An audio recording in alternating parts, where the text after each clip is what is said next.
Hello, everyone. Now I need to get the right screen, because last week we had the wrong screen up. I'm also going to change my music to some ambient music that is less sort of like hip hop. Okay, this should be GM Prep. Right, so what's gone wrong here? What's this one? That's the background. Okay. That's the alert. We don't need sponsors on. What's this? Ecam background. I think it's this one that we need to pick up.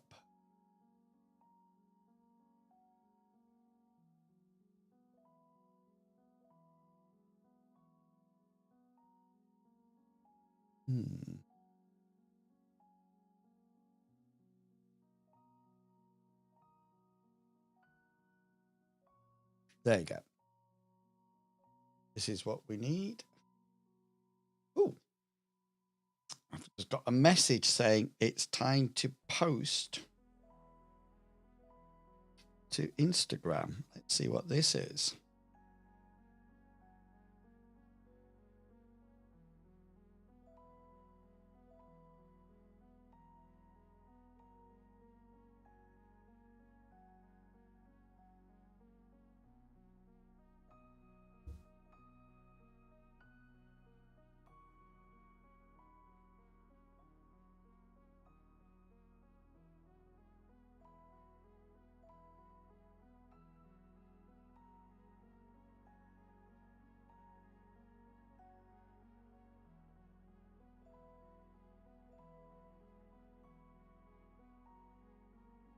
Right, I think I've posted it.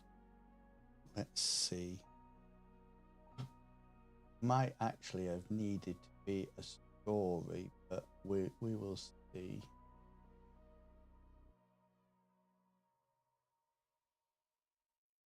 We will see. A small question: does World Anvil have export options for VV? No. It doesn't. It has a campaign area here, and so when you schedule the settings, etc., then the settings can all take place in here. Let me just see if I can start off a session. Might not let me do it blank. So when you start it, it looks like this. So you can roll. You can actually roll dice. They appear up here. You can add media and open live. This is the live screen. This is what they see. So I think if I roll my dice, it comes up here. And then, so these are the heroes. But so if I show this, say, I think it appears on here as well. But to be honest with you, I don't use it like that at all. I've never have done. I use it more to collect all the information in. Some people do use it like that, but I don't find it super useful. And plus, I don't know if you know, but we use Roll20. So we sort of like use them both simultaneously. So information about the world, etc., will go on to World Anvil, and then anything you know, the dice rolls or the fights in the street or anything like that all happen within Roll20. So there's a definite sort of like junction between the two. You can have sheets and stuff in here, but I try to sort of like have some rules if I actually need them in here. But to be honest with you, because I always have Roll20 open, sorry, World Anvil open, I just go there all the time. It was to know if it was possible to get all the information you created in a VVT. Oh, I see. I don't think, hang on. Can you export from here? Because I used to, for example, this was my going on a boar hunt. So I actually used to create everything in here, but I don't think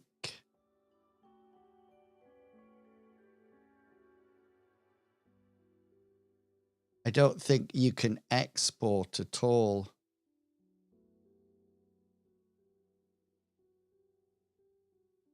No.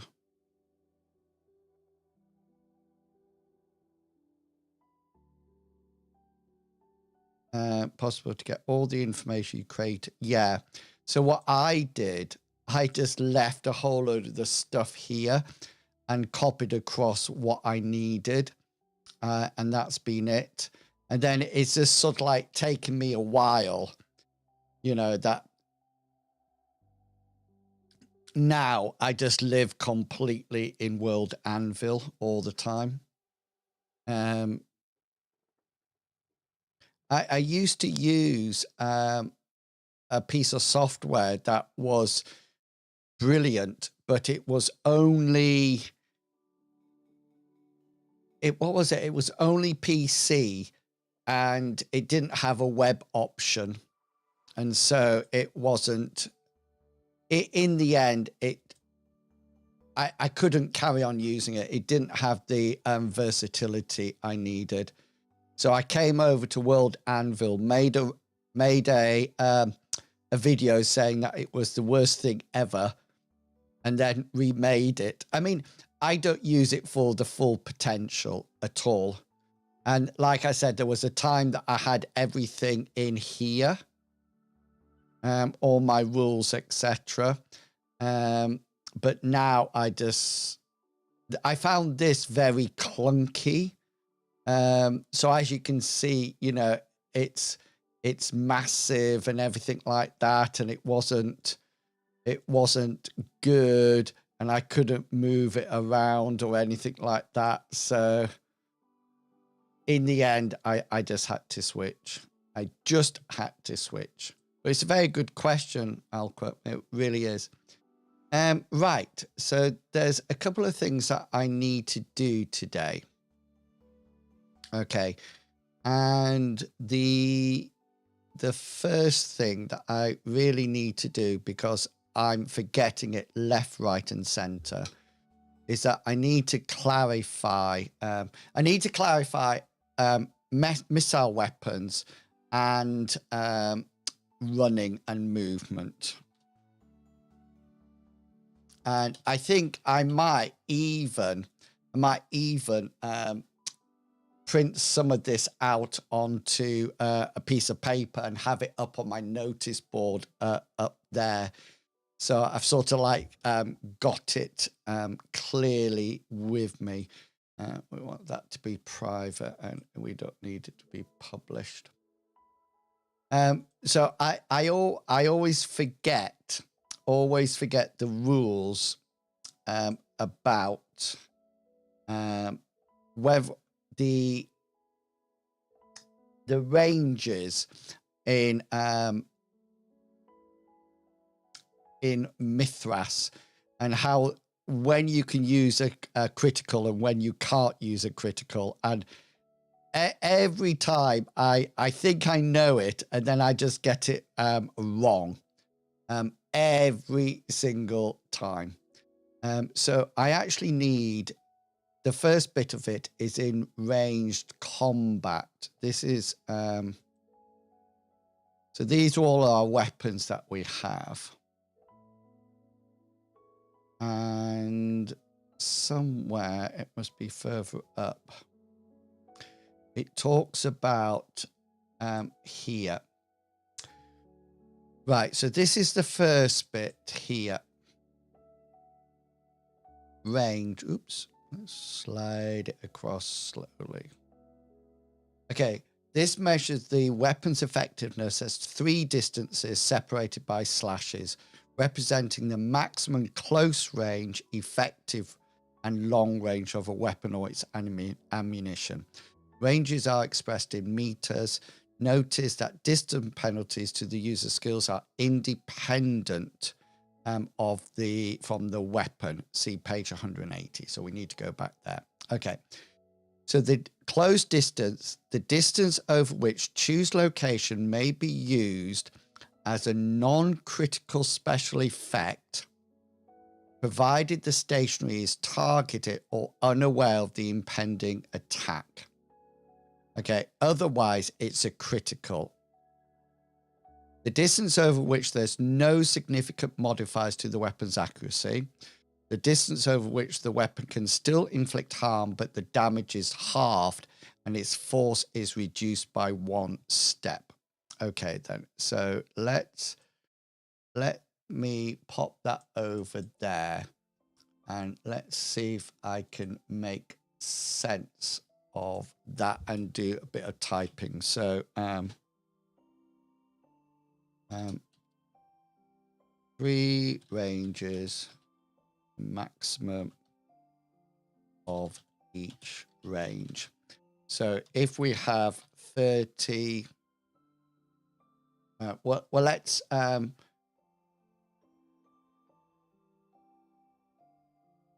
do that. This for example. So 30 equals maximum. Do you know what I might do here? I might put this in a table. Let's put this into a table.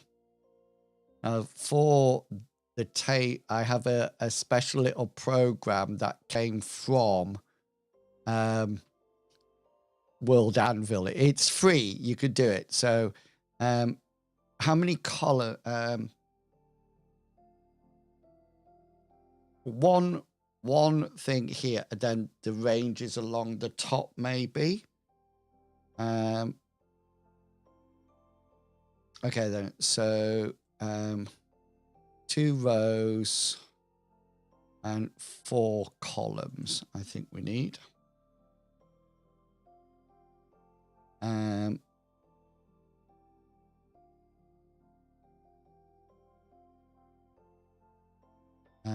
So this is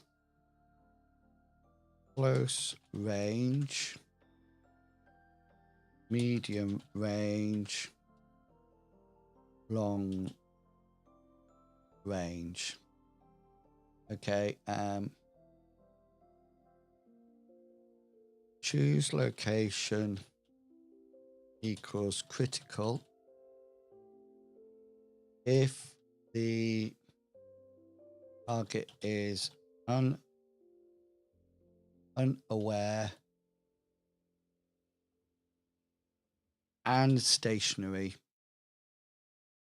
I think that's the thing. It says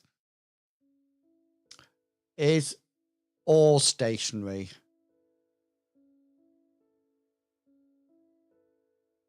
All stationary. Then choose location is a non-critical.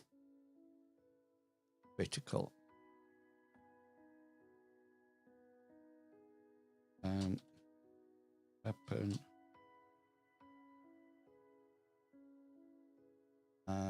type. So medium range, max of, I'm just going to put here in meters, maximum of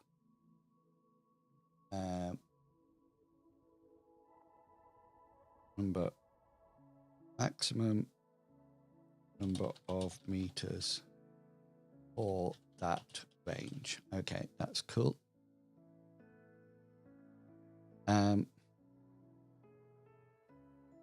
No modifiers. And then long range, distance, and distance is halved. Force is reduced by 1 step. Okay, so what I do is that I type it all into here, press generate. It generates all the code for me. I click copy of it, bring it over here, paste it in, and voila, it is done. So when I go to preview this,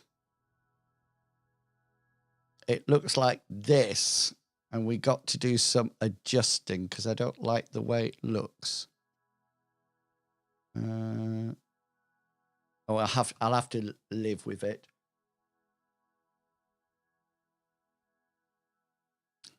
I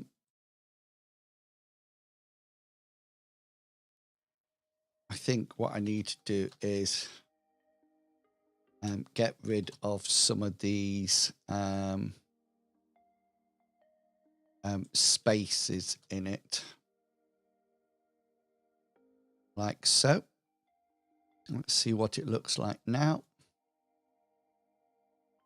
That's a little bit better. Let's just put if I put hard return in there, what does that make it look like? Nothing. Okay, then.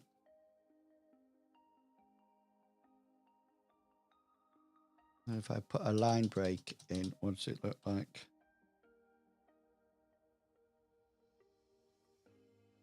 What does it look like now? Oh, it's just coming up with that line. Oh, do I not need that in? Is that what I need? No. Okay, then let's. This is when it puts my line break. Right, there you go. What does it look like now? We've got no line break there.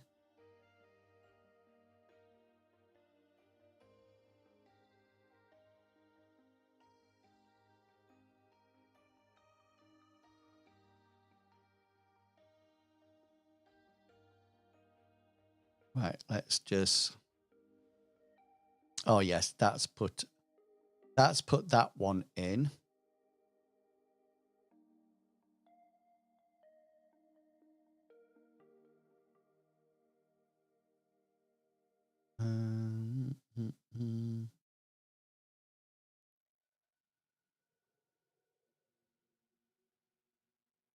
Let's put this one in there. And then let's view that and see what it looks like. I just don't think it's updating. Anyway, that'll do me. That will do me.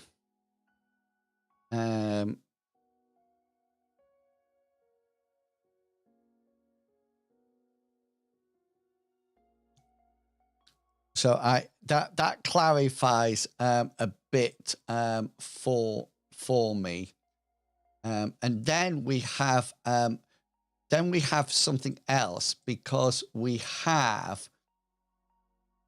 never use this. We have distant penalties. Let me show you.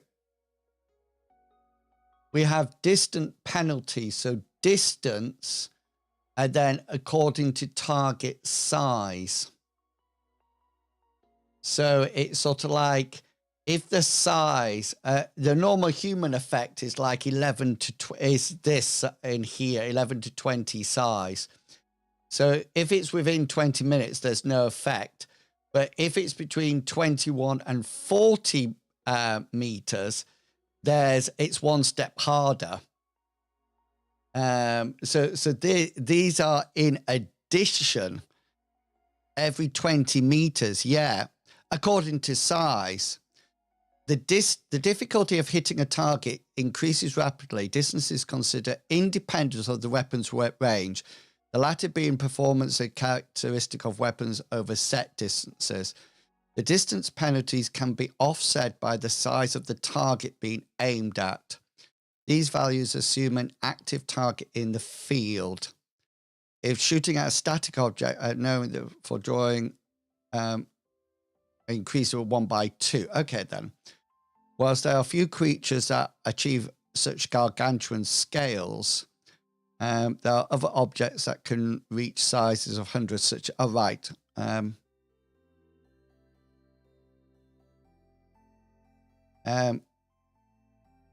The unpredictable movement when firing at a edge of when firing at the specific range at the edge of a crowd or melee. Well, if firing to a group to hit him, then it's formidable. Okay, then. If a marksman who passes his attack despite it has aimed true, he would hit the target. If, however, the marksman fails the roll, but would have succeeded if not firing into a crowd, then an adjacent victim is struck instead. Ouch. That's not going to work. Ah! I didn't even hear it. I didn't even hear it. Oh, sorry about that, Cascade.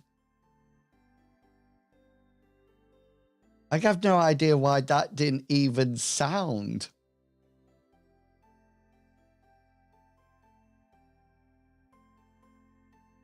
Sorry. Just pretend it. You could tell everybody that I was scared silly. Just go with it. No matter who eventually became the intended, if not, they are freed. Right. Okay, then. So we've got this. We've got this distance penalty thing coming in now, which is that. So what I do here. Yeah, I tend to, it's a bit like when we're playing the game, I tend not to have anything like that on, so I'm probably in the same mode.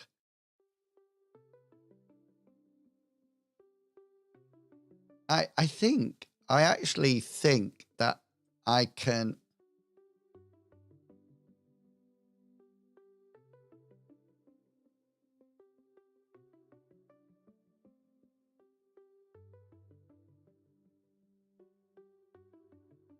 I thought I can actually redeem it again.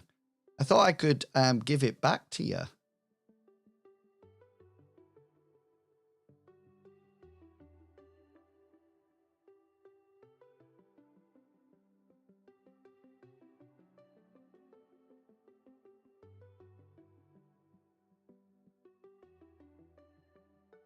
I'll look into that.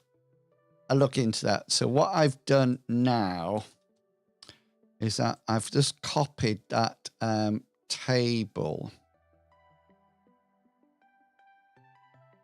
And I'm going to pick it up.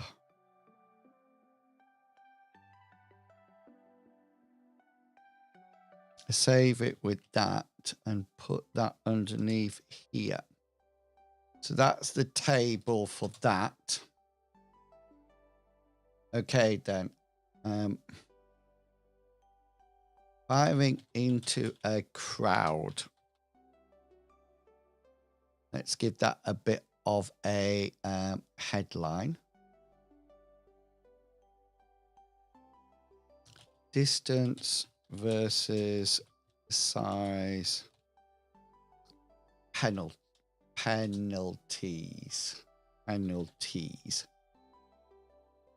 Let's put that up there as well.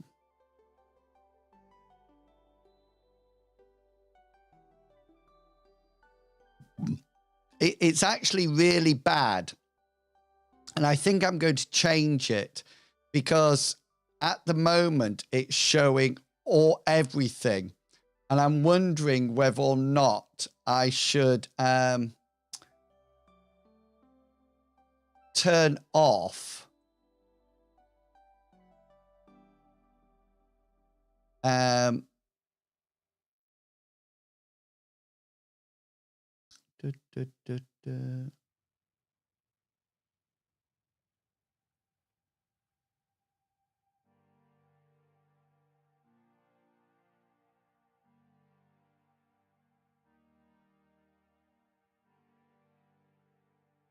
I don't think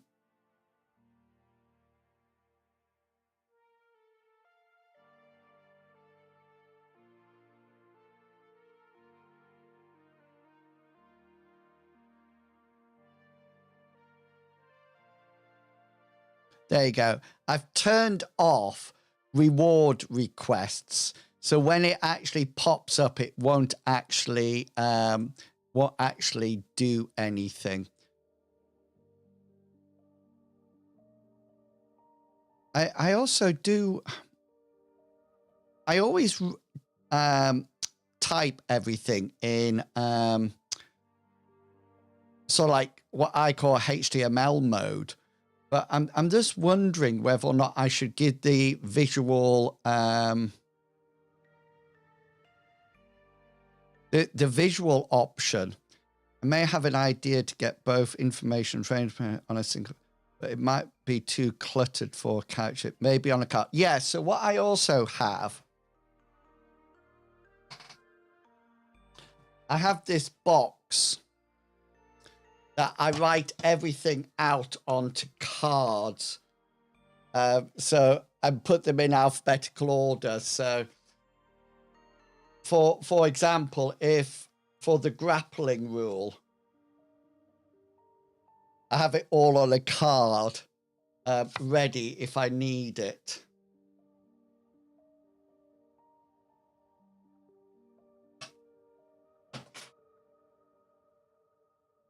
I was just, to be honest with you, what I was just wondering,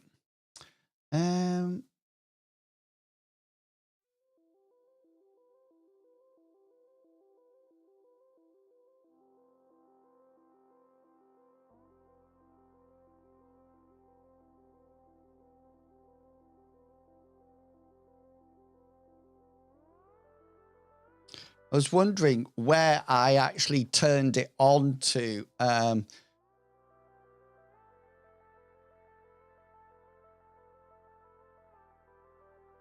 Yeah, exactly. And what I sometimes find it easier on here because I can just click when it's open. I can just sort of like click into the rules, because all this is in like a folder about rules, and I can click on it and open it. That's what I tend to do. Plus, is it down here?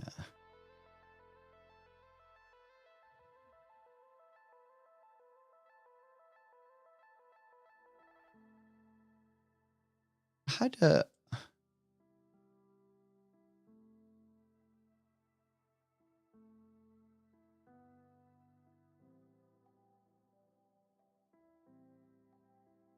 I actually thought it was in here somewhere.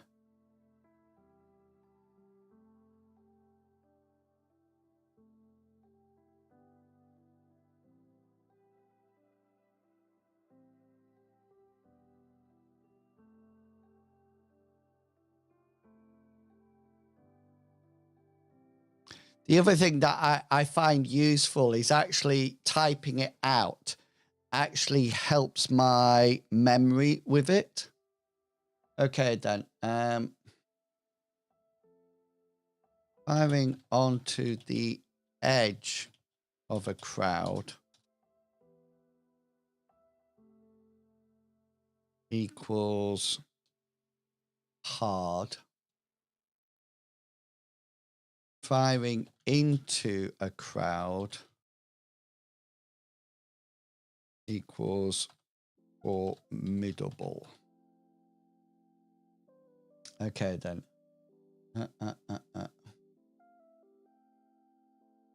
For marksman who passes it is aimed to hit. Okay. If roll equals success equals hits target. If, however, the marksman fails the roll but would have succeeded if not firing into a crowd, then an adjacent victim is struck.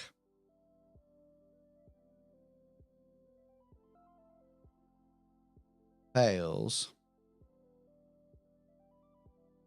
but would have been a success at the usual, if at the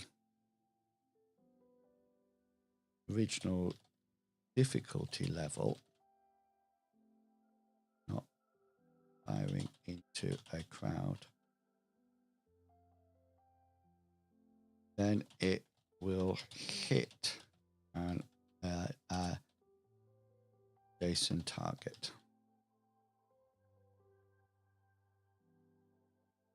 Having a card with information on their weapons might be... Oh, so all... I don't know if you've seen the weapon, the Roll20 character sheet. So this is Hazra. But they have... I mean, it's quite it's quite a full worksheet.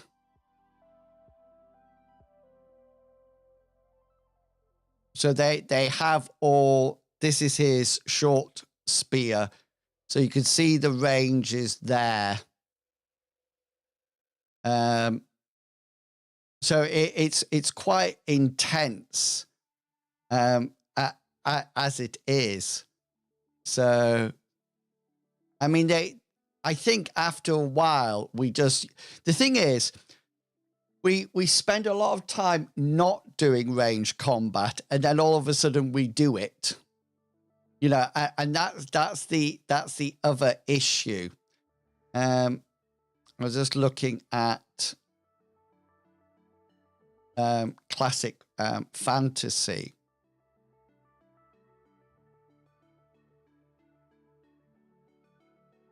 Because I was thinking about the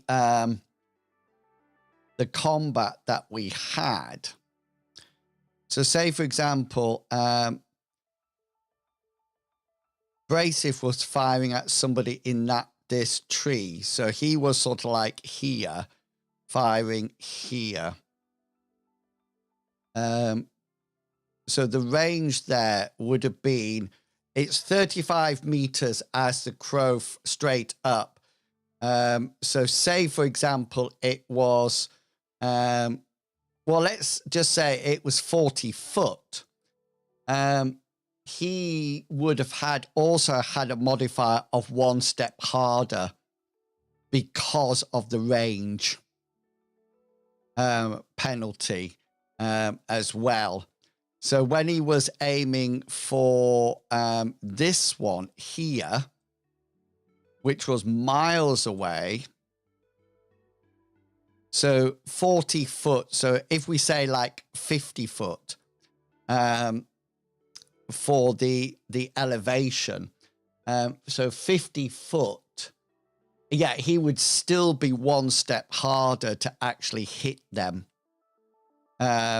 So that would have been a little bit different than what we actually played. Hit adjacent target. Okay then. And then it talks about such a clearly cannot be yanked free of in the next turn by the... However, nothing stopping the cat. Oh, right. Loading, I know about. That's fine.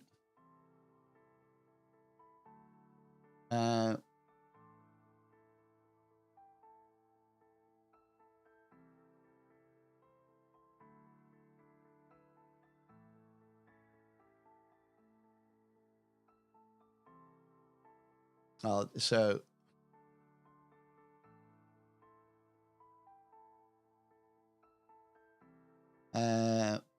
okay then. So that is, so let's let me just view that to see what it's going to look like.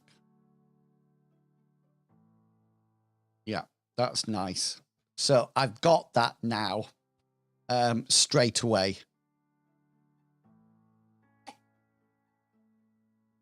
This, yeah, exactly. I was thinking what I was trying to work out last night in bed was,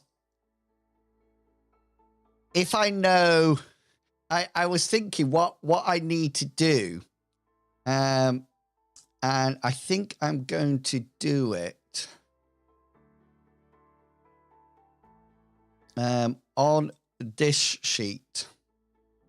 This is my MOOC sheet. So when I'm sort of like following a lot of mobs at the same time, this is what I fill it in on. But I wondered whether or not I could actually on this do a quick like a quick table to work out the elevation. So if that's distance, elevation,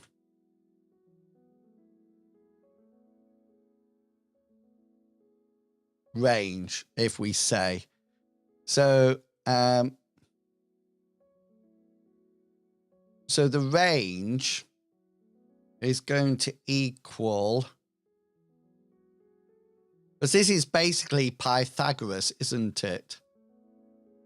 It's going to be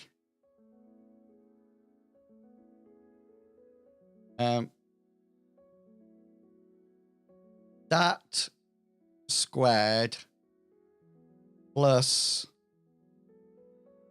that squared. So it's going to be the square root of those, isn't it? Equals. Okay, then what's the positive square root? Square root of that. Hang on.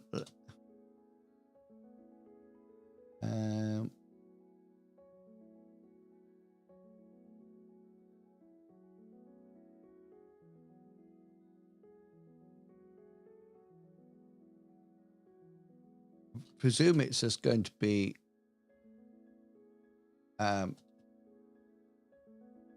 wondering whether or not it's just that.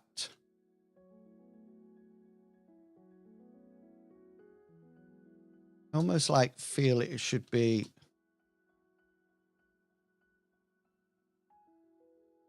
like that.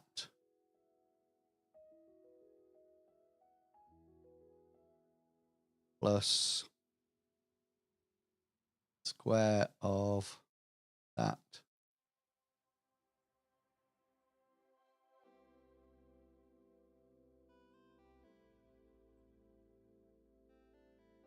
And 12, close brackets, close brackets,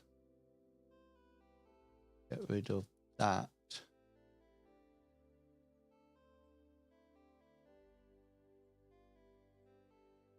Three, four, and that's not working. I need the formula for squared.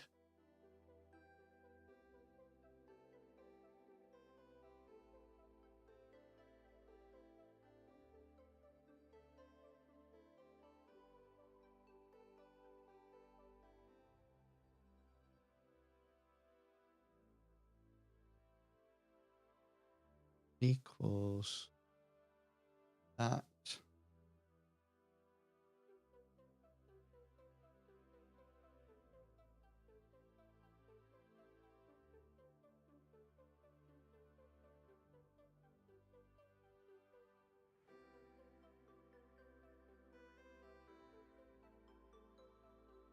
I wonder if it's a power function.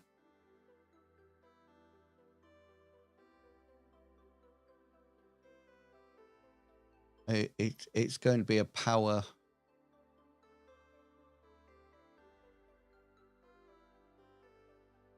Yeah, SQRT is the square root.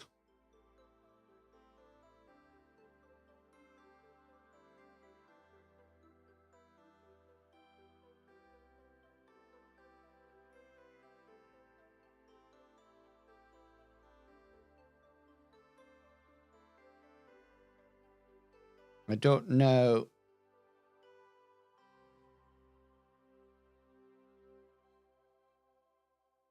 It might be like that.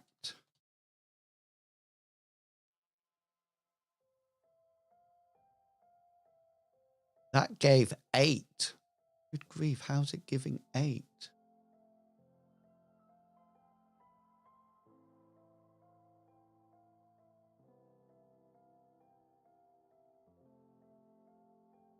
power exerted 2, but received 1.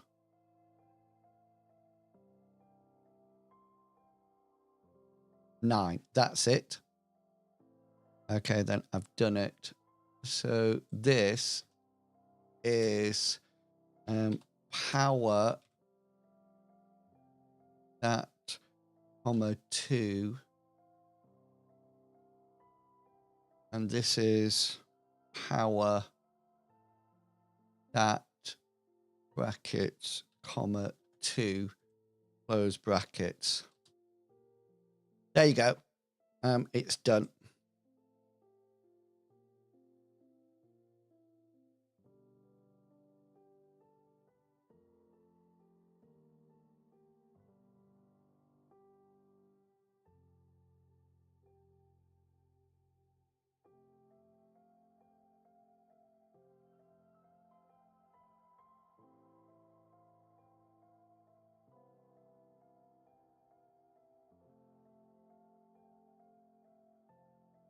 Yeah, so here, so if we take last time, so if we take this one here, it was, let me get my, so he was firing at 40 meters and 20 meters up. So that would be 40 meters, 20 meters. Let's just decrease the number of decimal points down.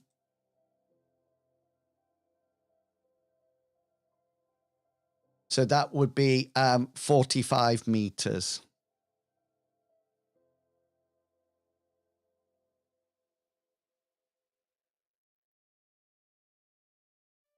That would actually make 45 meters.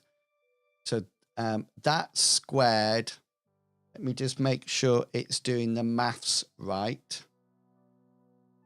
So it'll be, what will it be? 40 squared. Hang on. 40 squared, add 20 squared equals, and then square root, yeah, 45 meters. Brilliant. So that's done. That's my little height and distance elevation. And of course, the actual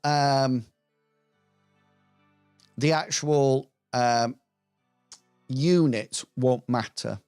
They literally won't matter at all. Let's put a nice green in it and change that like that. Cool. Oh, that's good. That is good. So I'll have that out all the time. And I think what I might do is comment. No, oh, that's to add a comment onto there. I see.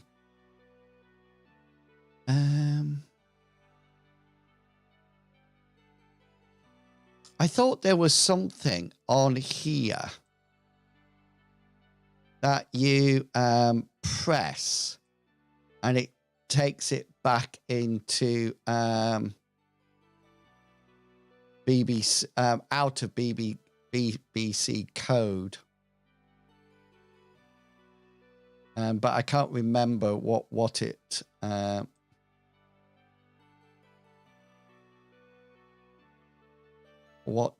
what it was or how to get there.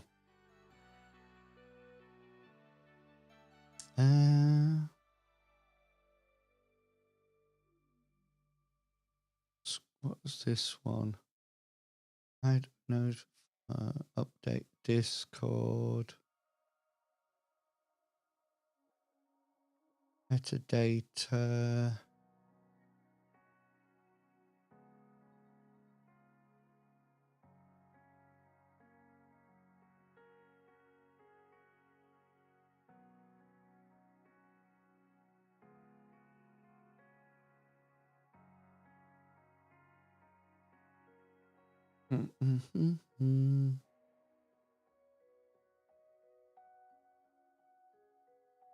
That's what I use.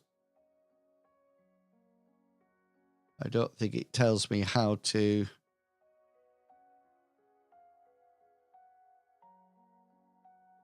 See, look, there's even check boxes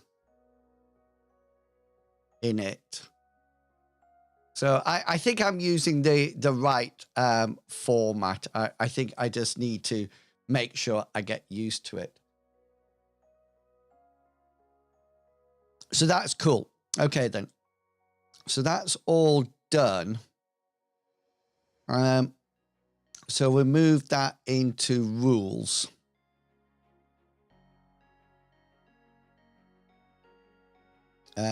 So it's there. Okay, then. Now the next thing I needed to do.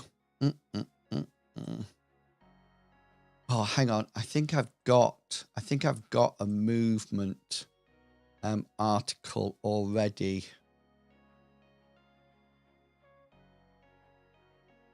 Maybe I haven't got a movement article.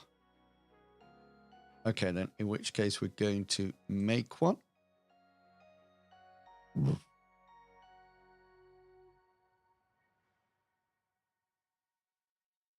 Movement. Normal.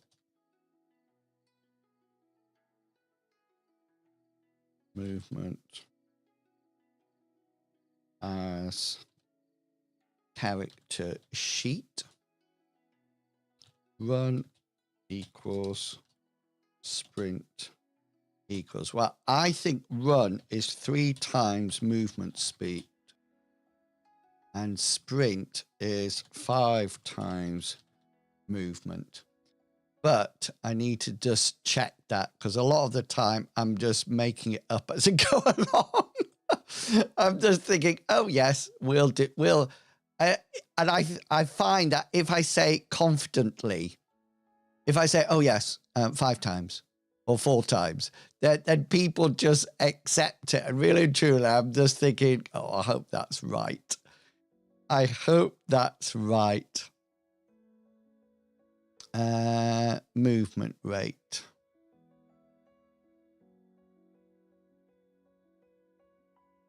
Okay, here's the big sheet.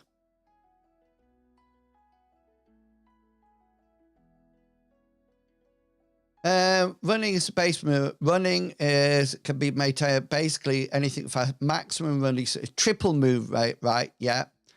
And then sprinting is 5 times over the thing. That's correct. Good.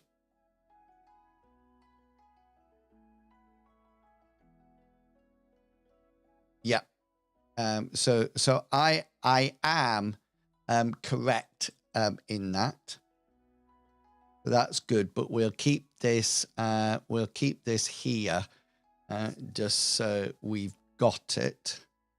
Let me just drag it into rules, and then that's it. Okay. So the next thing we need to do, we need to make an organization. And this is the last thing, and I won't get it all done. Just need to put my gloves on. Hands are getting cold. I'm not going to get all of this done today. I'm going to call it the Seekers. Okay.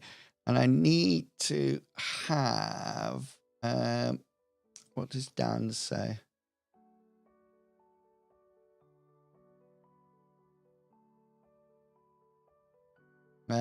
Right, let me just pick up my conversation with Fish.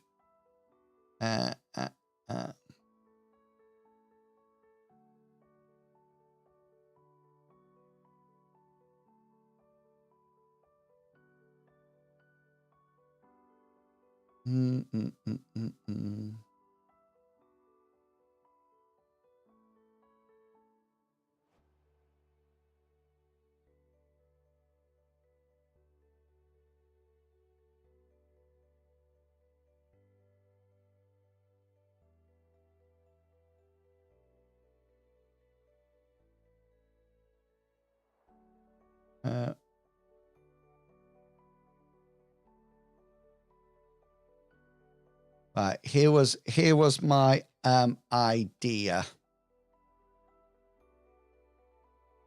Here was my idea, is the sense that, so when Fish's Mythras character starts off, he needs to be part of an order.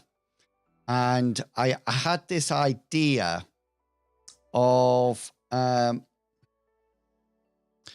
having an order that deals with the acquisition and selling of rare items. So the idea of it is, say, for example, it's almost like a mixture of a thieves guild with Indiana Jones, if that makes sense. You know, in the sense that people can hire them to get things that they want and to retrieve them. And that could be anything. And I thought, you know, going down the Indiana Jones route, I mean, it could be a powerful relic that somebody wants. So it's almost like, if you remember, if anybody remembers the A-Team, it's very much connected to that. You know, if you have an object and nobody else can help you, and if you can find them, you can hire the Seekers. And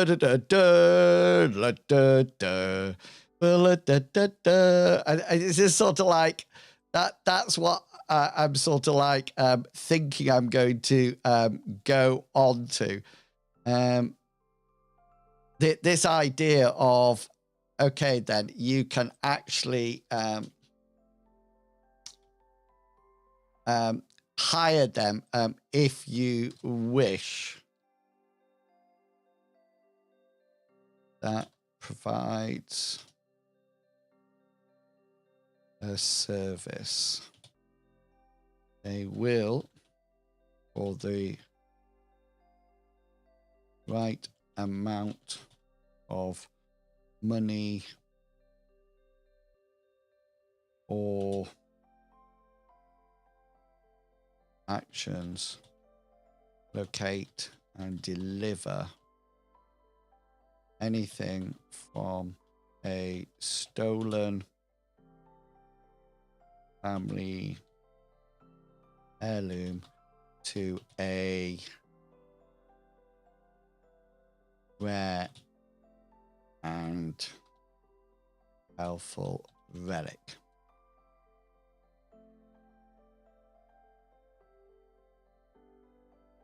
The process,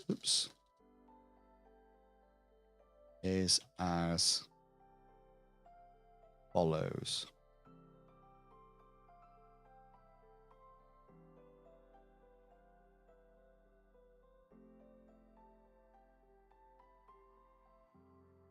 Express the need to meet the Seekers in taverns. You don't find them, they find you.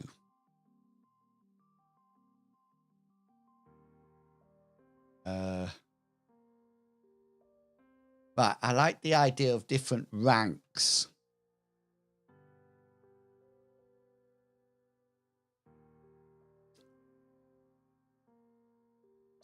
Let me put that in down here. Different ranks or different jobs, different roles.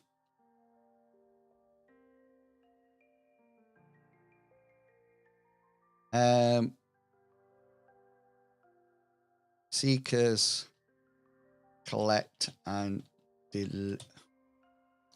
seekers locate, collect and deliver the artifact.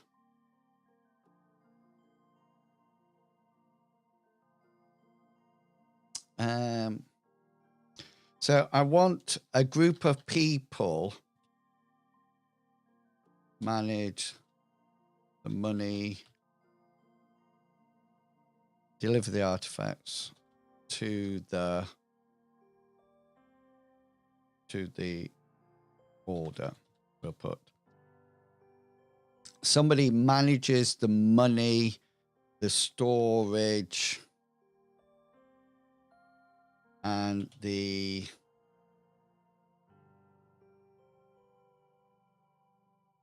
information. We're going to call these the scholars.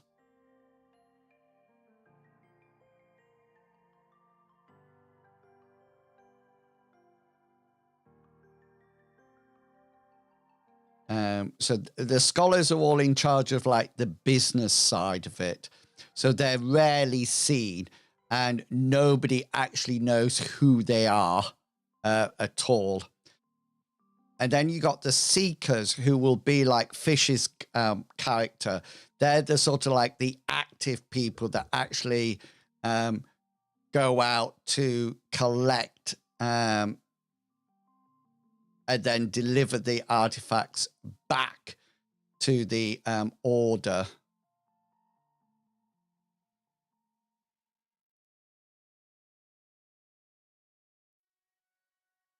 I want to call them informants, but I really would like a word beginning with S. These people know little about the order.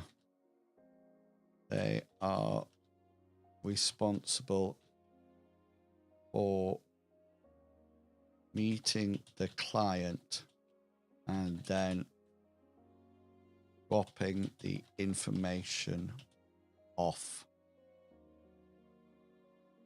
for the scholars. Okay, then.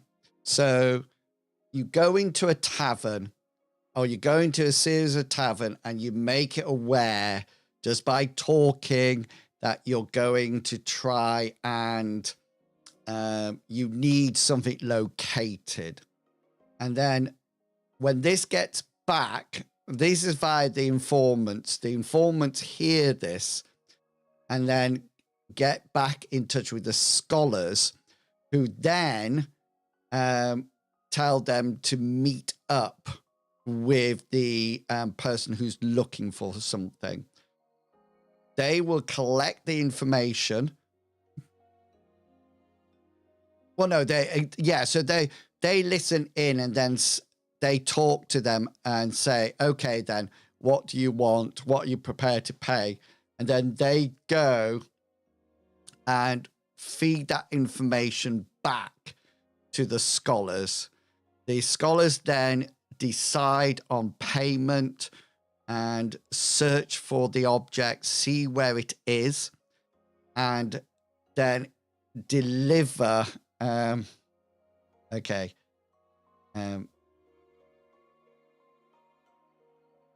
informant will meet to collect the information. They are always heavily disguised and will never be seen again.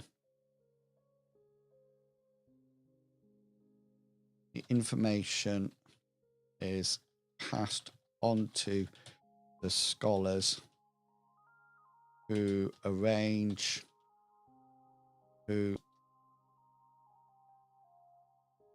locate, who agree on payment, and the contract is delivered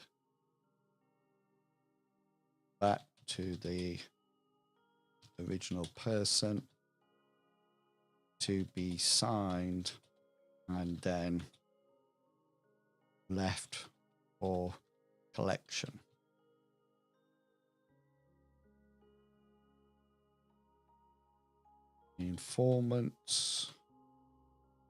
The scholars then contact the seekers. Contact an appropriate seeker who then locates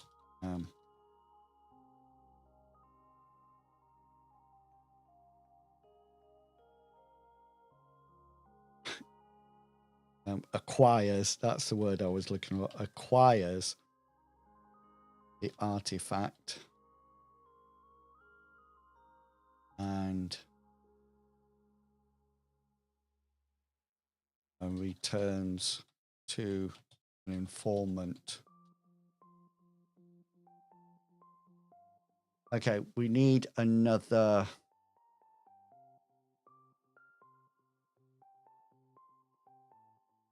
messengers. These are the people who communicate between the scholars and the seekers.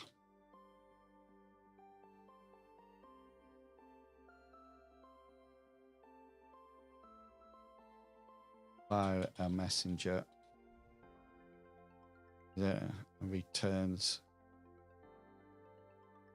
it to the messenger.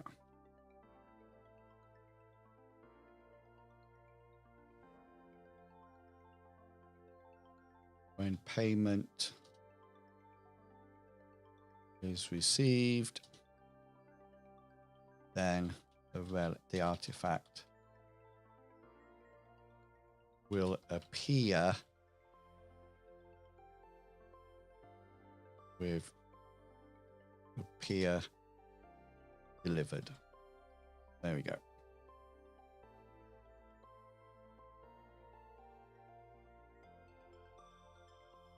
Okay, so that started the basis of the guild now. Now, all guilds have a ranking system, and that ranking and skills. So for example,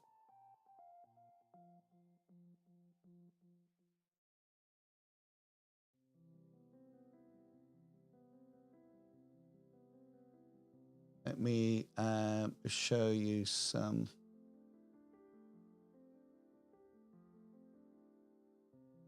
So these are some of the sample guilds or brotherhoods or cults that are around.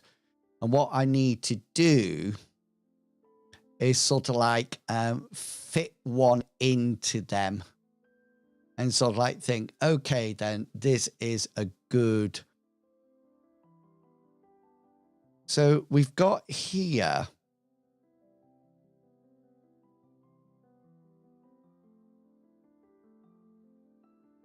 quite like this one.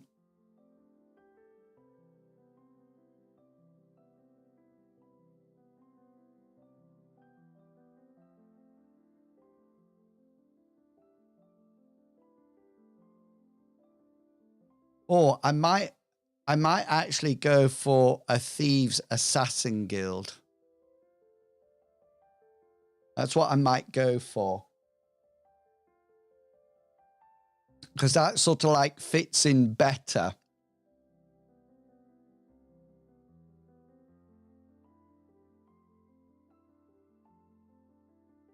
So these will be the standard skills, and this will be the professional skill. I might also put commerce in here.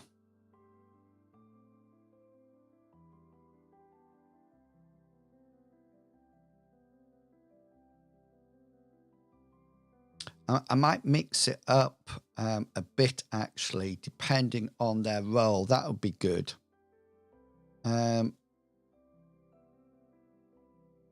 So let's look at skills.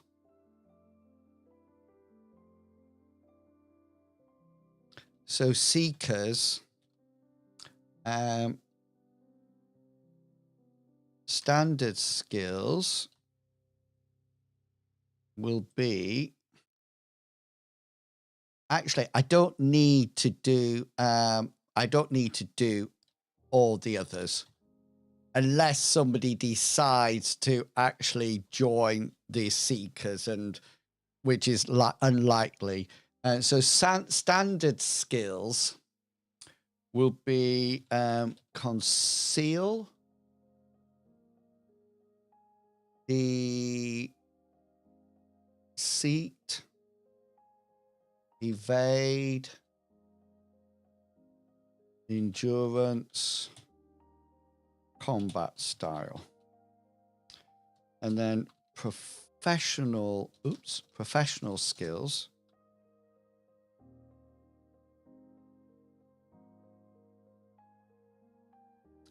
will equal, let's see what we've got.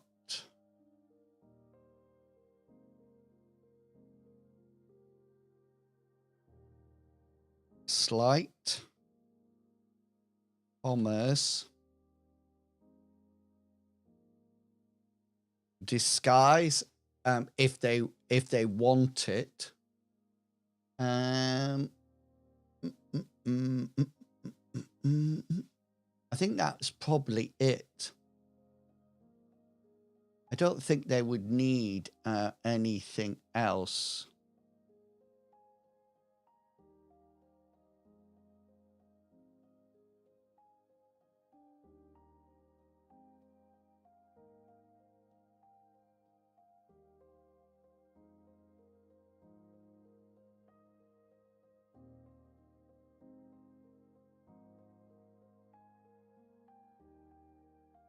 And that should be enough for them. So basically, what happens is that when they, in order to get higher up the order, they can gain more skills, so they can get a gift at higher order. So, for example, one of the things that the gift that Bartleby wants, because Bartleby is a theist and he worships a moon goddess. There's a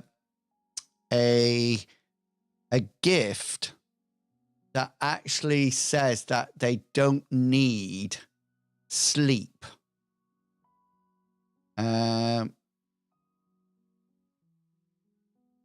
Abstinence, exist without one requirement for life: air, food, water, or sleep. So that's the gift that he wants with Bartleby. But for example, there's loads of ones that he can have, and that's absolutely fine. But it is worth sort of like going up in the guild. But you have to have certain skill levels. So in order to sort of like get to be like a priest, so if Bartleby wants to be a priest, he would have to have at least 3 cult skills at 90% or better. Then he will officially become a priest. And this is why we need these skills, so that we know what skills they need to work on. I'm wondering, I'm interested whether or not Fish has any thieving skills. Because if he has, I might slip that in as well. So like he has a head start. I was thinking if there's anything like lock mechanisms or anything like that Let me just close that because we don't need that.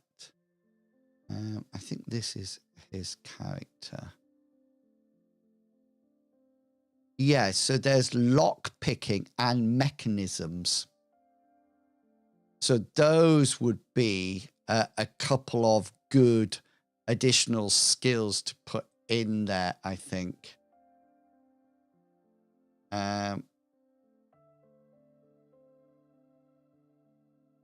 Lock picking and mechanisms. There you go. That gives a nice. I wonder if there's anything in here that. I think I might put here stealth as well in there. I'm going to get rid of endurance and we'll replace it with stealth, I think.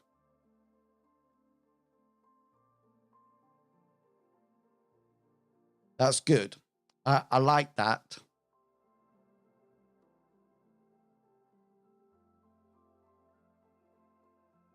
So this is a sort of like the start of the Seekers.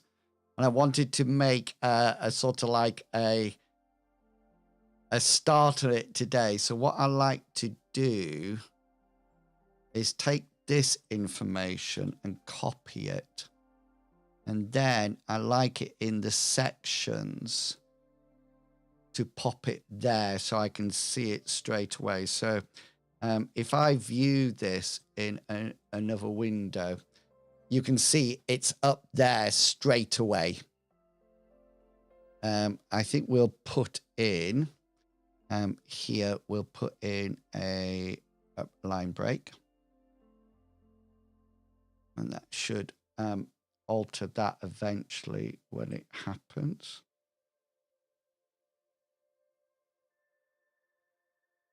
It will do it eventually, I assure you. Just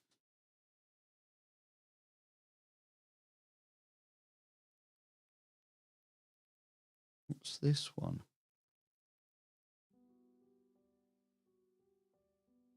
Line break. No idea what that one does. There's a line. Oh, I think he's put in a.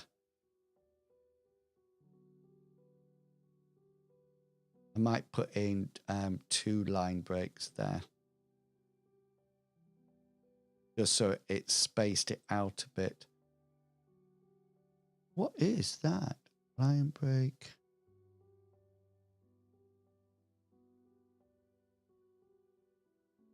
HR.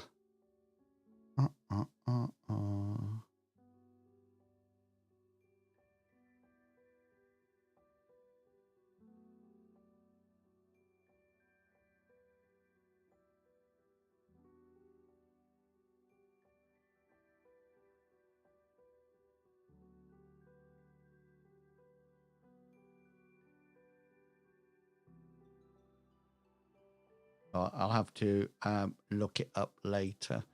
I'm not too sure what that does. Okay, then let's see what this looks like now.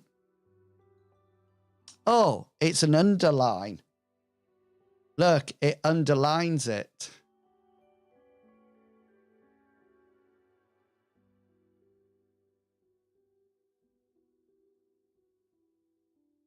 That's good to know. Right, so this is not formatted properly because it's not in its table form. It's not in an ordered list, so we would need to change that. Let's just refresh it because it's having a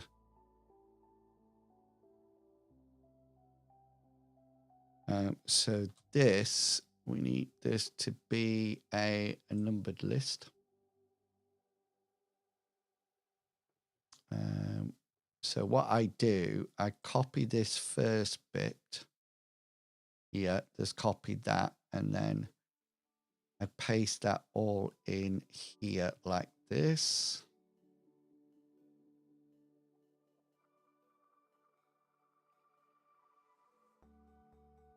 And then I go up to the top and I copy this part. Copy, paste, paste, paste, paste, paste.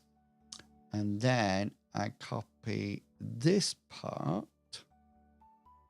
and stick there. And then get rid of all that. And that should now put that all in a nice list for me. There you go. That looks nice so far. So the next thing I do is that here I press this button here and I say Odes players. So what that will do now, anybody in that group, so any of my players can now see this, but nobody else can see it. So you can't go on and have a look at this later on. This is it.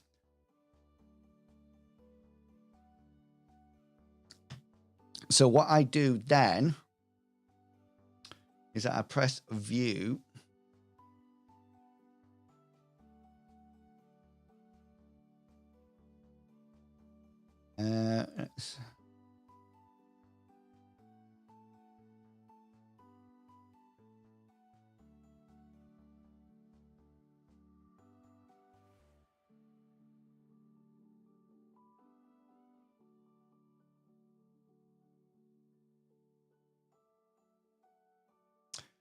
So he should be able to see that now, and therefore he can start having a look, because I like to include everybody in it. And then what I'll do is that I'll add it here. I'll add it into this one, so Peep can see it. So this is like the front page. This is like the front page. So all these are done.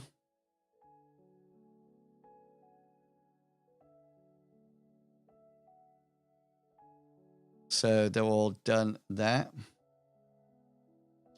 This is the order of the mystics, which are like monks. The order of the tranquil wind. That's all them. So we this is the brotherhood that whatchamacallit is part of, Hazra. And so he's actually a wanderer. So he goes around and brings back information. So it's almost like this same sort of like idea. Hi,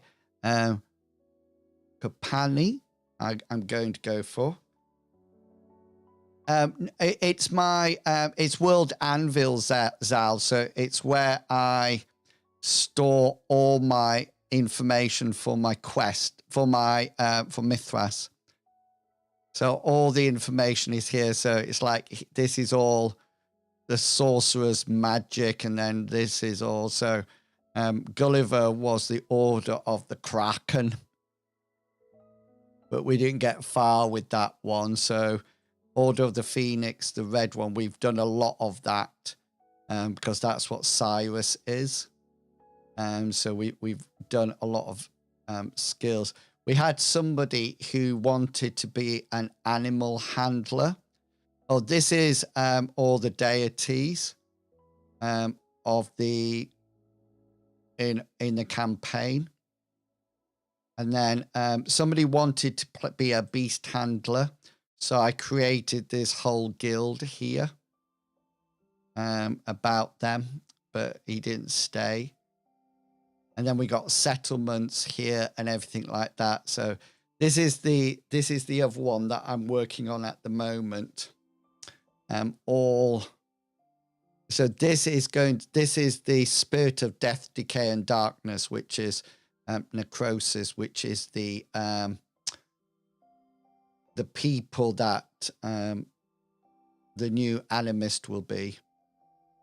So this is, so there's no CSS coding as such. You can change. So I'll put a banner up here, like the other ones. And then what I do, and you might say this is really bad, but what I do is, so this is what I've been making up today, the seekers. So then what I do is set who can see it. So if people are a green level supporter, they can see everything. And so what I actually do is add a group and put the green, as long as they've got an account on World Anvil. And then I can sort of like click on it and they can see it as well. So it's the only way. It's almost as if to give a perk or something. I must admit, I've always wanted to go in these, because these actually allow you to, that one I must have got rid of. Actually allows you to write here. You can actually write a full story, you know, so you can actually type it out and everything. And I've always wanted it. I am working on flash fiction at the moment, so having very short pieces of fiction to try to get my skills up. But yeah, I mean, it's a wonderful site. And this is Mythras. So you've seen how Mythras looks. So if I go to Voltaris 42.7, so this is the M space world. Okay, so this is a different world. And if I go to articles here, then they look, everything looks different. Can you see? So you choose a different theme, and then it automatically changes everything for you. And then if you're in the in crowd, then you can click on these and they'll give you more information. So these are all the documents that I've got already in. So including size of stars and things like that. So, I mean, it is huge.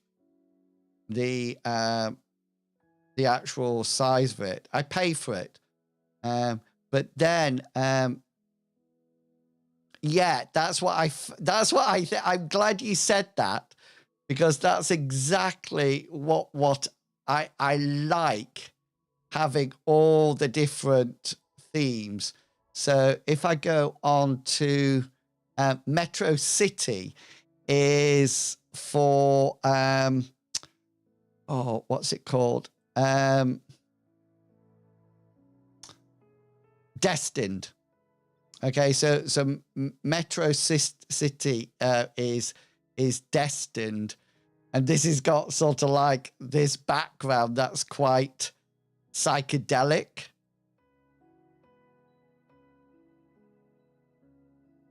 You know, so it's all a little bit different. You are completely correct, and this is why I really like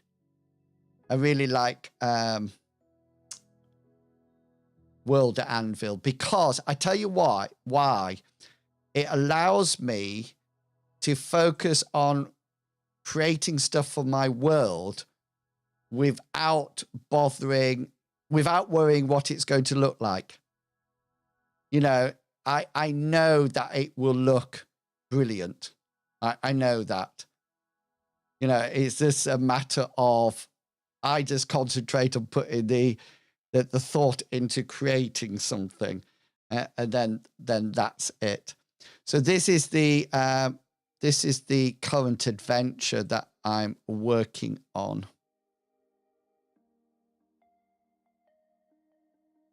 So we got body on it. This is what I was working on last week, if you remember, which is the attack of the swarm hordes,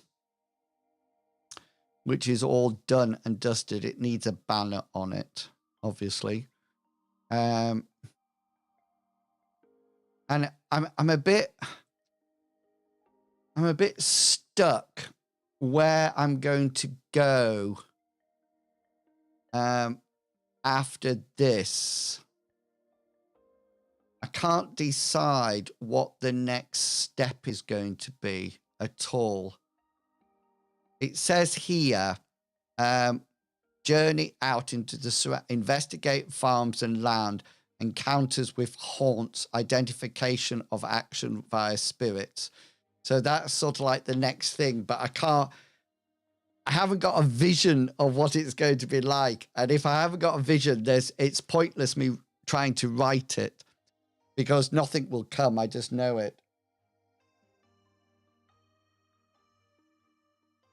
I will actually sit there writing nothing for the whole time. Anyway, that's my hour and a half coming up. Not too long, short. Yeah, an hour and a half. I always think that's enough for GM prep. Sometimes I push it to 2 hours, but like I said, I need to have some thinking time for this next bit, and then we'll have a look at it. So yeah, thank you for coming along. I hope that was interesting. We've done a lot today. We've created a new Seekers, the start of an order. We've brushed up on ranged weapons.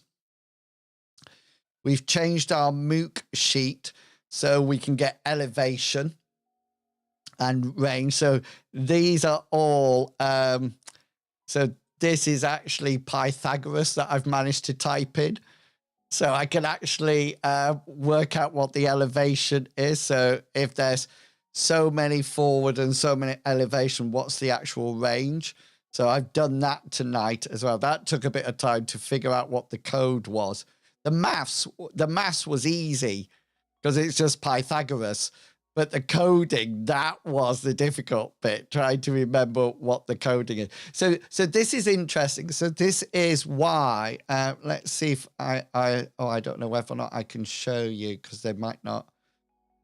If you ever see us playing a game, and let me just go into Classic Fantasy because that's where we were last night.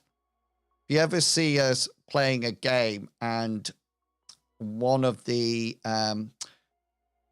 mobs, one of the tokens has a number by it. Say for example here, so there's all these colors and symbols, but if I hover over one of these and press a number, can you see it's now got a number 1 by it? And that number corresponds to this number up here. So I can just sort of like change it. And then here, I can actually change how good the level of these monsters are. So these monsters are less than the character. So these are all less than the character. So these are the hit point locations.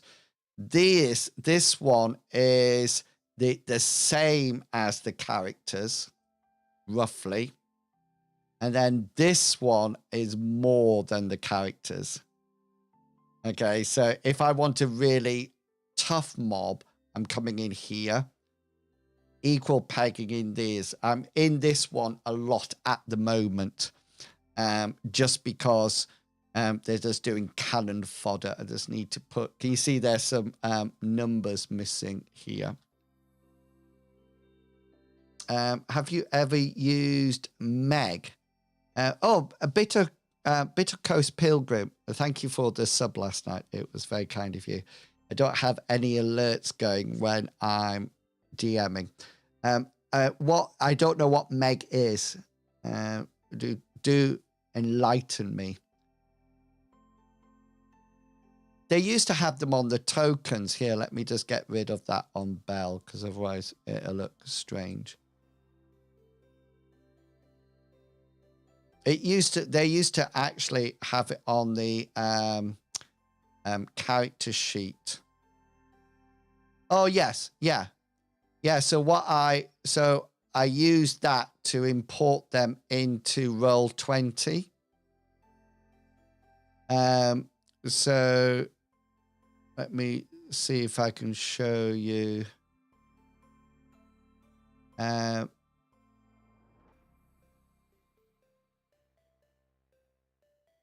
So I will have the information on them to do the rolls, etc. Oh, here it is, look.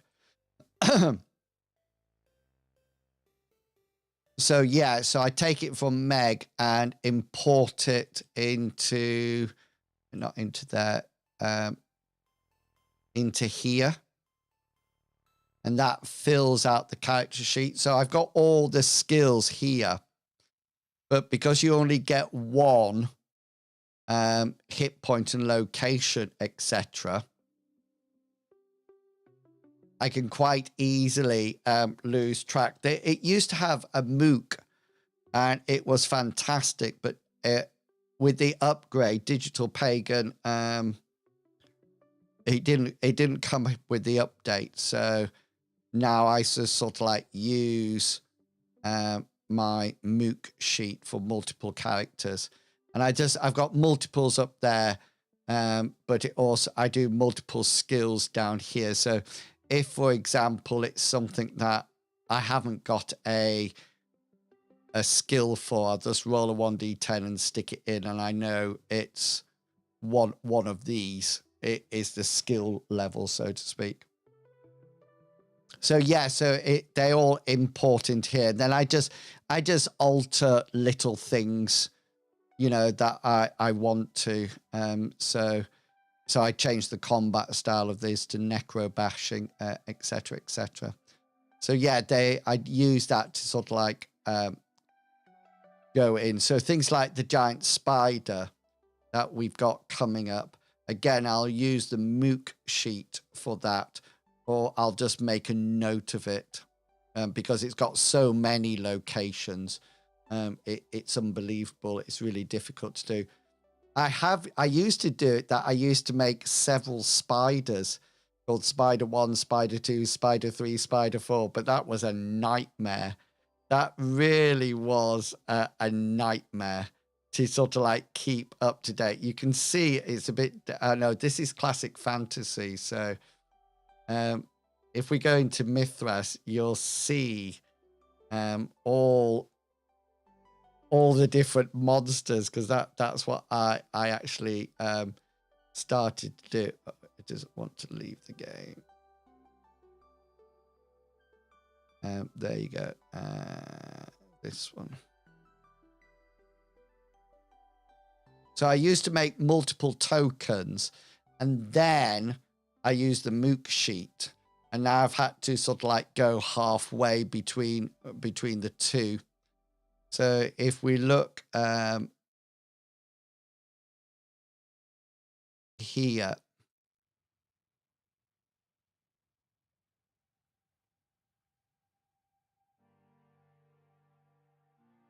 I sort of like have barbarian one. So these were all my assassins when they attacked, look, one after another. And these are all bandits. So each one of these was a separate character sheet.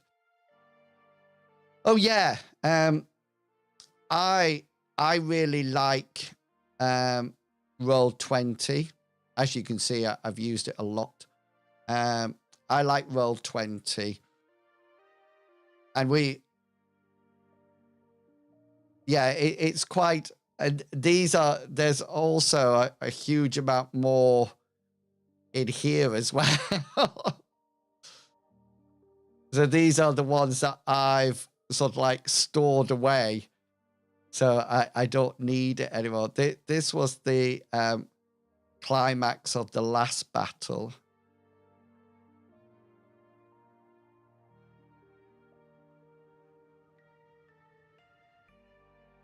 So that was the last one. I really do like Roll20. I think we've got character sheets on Roll20 and Foundry. There isn't one, as far as I know, on Fantasy Grounds. But yeah, I mean, it's this is the village that they're in at the moment. This is wind vine without any roofs.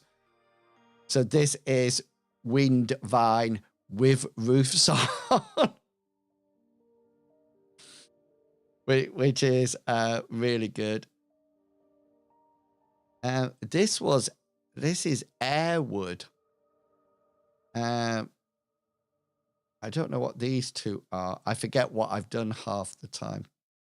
I think this is when they got attacked by various things. I mean, there's a lot in here, a lot.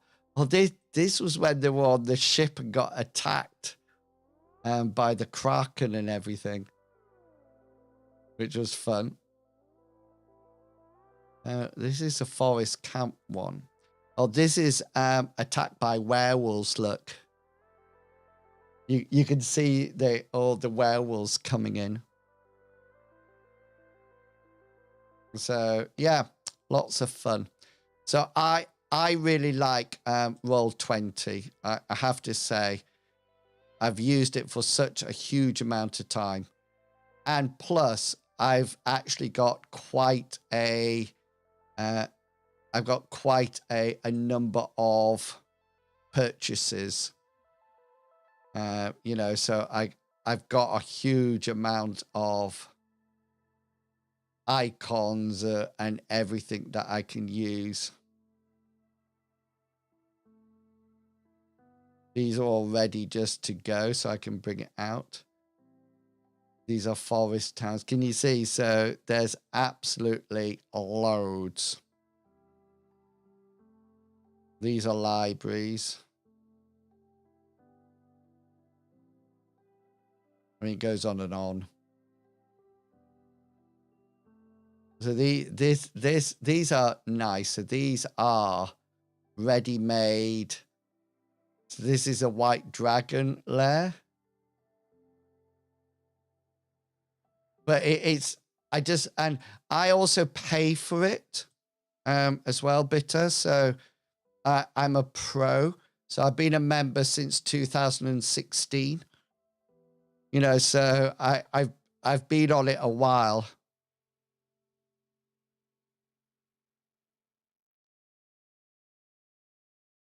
Yes. Now, I think that was one of the reasons I went with Roll20, because I wanted to make sure that when I got a new computer, etc., everything was on the computer. And I didn't like Fantasy Grounds, because with Fantasy Grounds, players can only access it when the game is live. But on this one, anybody can go into that game at any time. When we actually started to play, I actually did have a D&D campaign called Brigadoon. So this is where it all started here. So this was D&D 5th edition. That's what it was. And those were the characters that we had.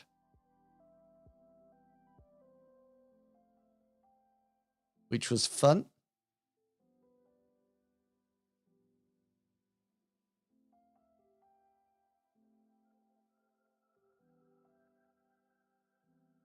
Yeah.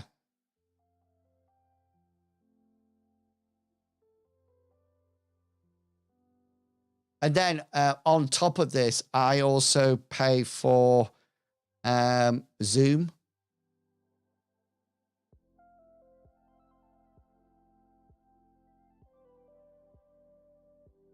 So Medivac, on when he's playing his dungeon master Zed, he uses Foundry. He has a computer that he hosts everything on.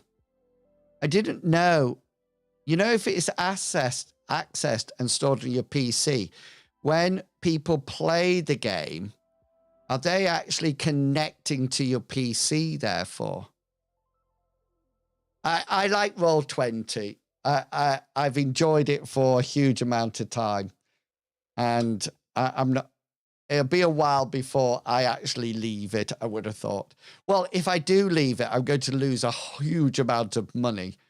So I'm quite happy. We did use Fancy Grounds for a D&D dungeon once, and I didn't find it the best. I wish I had done.